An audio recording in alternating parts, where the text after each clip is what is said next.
ஒருமுறை ஒரு தீவிர சிவபக்தன் ஒருத்தன் இருந்தான்.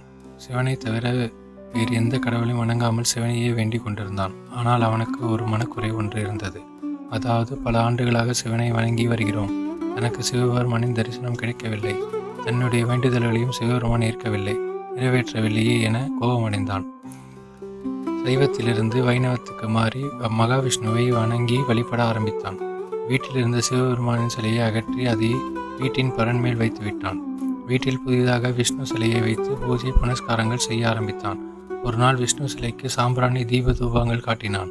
அதனால் வீட்டில் அனைத்து இடங்களிலும் நறுமணம் பரவியதை உணர்ந்தான்.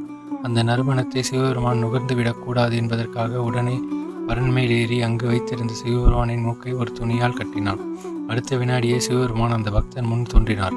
சிவபெருமான் தன் முன் தோன்றியதை பார்த்து வியந்து போன அந்த பக்தன், இத்தனை நாட்களாக உன்னை பூஜித்து வணங்கி வந்தேன், ஆனால் அப்போதெல்லாம் என் முன் காட்சி தராமல் இப்பொழுது காட்சி தந்தது ஏன் என்று கேட்டான்.